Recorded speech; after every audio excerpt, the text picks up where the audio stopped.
Greetings fellow ukuleleans, Jeff Weinberger coming at you here with a new tutorial. Today I'd like to get into the subject of 9th chords. Dominant 9th chords on the ukulele are just a little fancier than 7th chords. Everybody knows some basic 7ths like the one I did in my little intro there, my improvised bluesy intro, that it was C7 that everything was based on, and then I threw in a couple of 9th chords. I had a G9, had an F9, and we're going to learn all about 9th chords today, but they're really, to me, just an extension of 7th chords. They're fancier, a little jazzier. Some people perceive them as bluesier than 7th chords. So 7th chords aren't cutting it for you. If you've been doing C7 for a long time and you've known G7 for a long time, but you want something else, you want to get these other sounds that you hear out there, 9th chords might be it. It's a perfect vehicle to get a little further into music. Just want to get something out of the way first, and that's that dominant 9th chords actually have other names and other functions. For instance, a G9 chord. That can be a lot of other chords too. A G9 chord could be a D minor 6 chord if you put the right bass note under it, and if it's in the right context and that sort of thing. So we're not going to get into all of that today. That's a piece of music theory that I actually have gone over in previous videos. But today we're going to skip that theory stuff. We're just going to learn some really cool chords. So let's start with C9. You take a C7, which normally is just 0, 0, 0, 1. And then you add this note to it, the 9th, which in the key of C, that's the note D.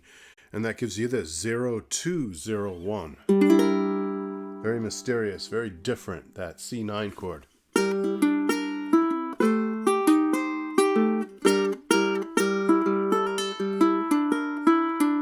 Real different flavor than just plain old C7. So there you go. Just by adding this one little note to the chord, really elevates it to a new place. I'm not saying 9th chords are better than 7th chords. 7th chords are very, very useful, and we need them every day. But just sometimes you're looking for something else. And in this case, C9 can be that something else. We can take that whole chord and move it up 2 frets on the ukulele. That would give us D9. And that's a very important movable 9th chord shape. This is D9.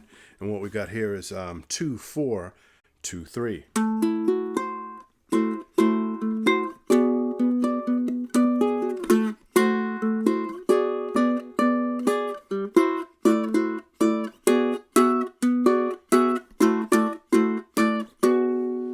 E9. When you move D9 up 2, you get E9.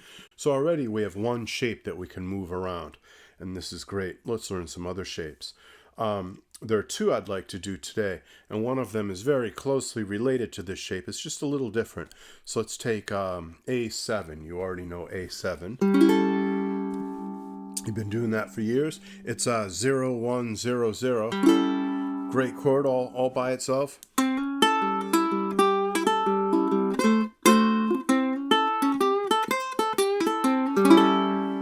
But if you add the note B to your A7, that makes it A9. That's a little different.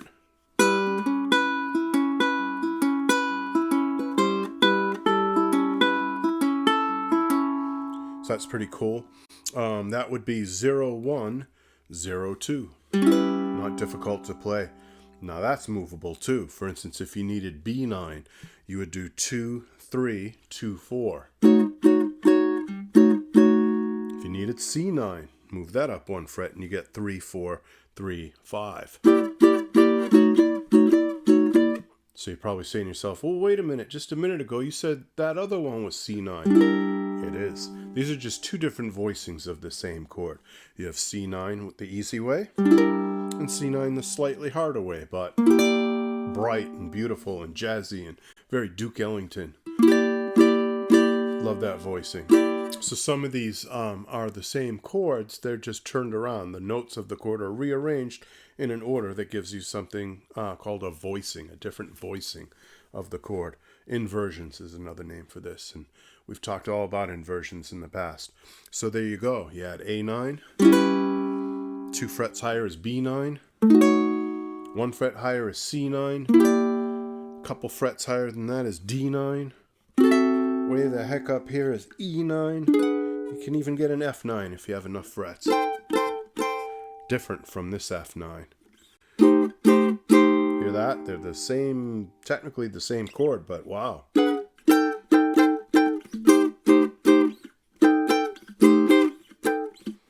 Obviously, this has higher pitches in it, higher notes. And this has lower notes. By the way, I'm playing a low G ukulele today, but all of this stuff works great on high G ukulele.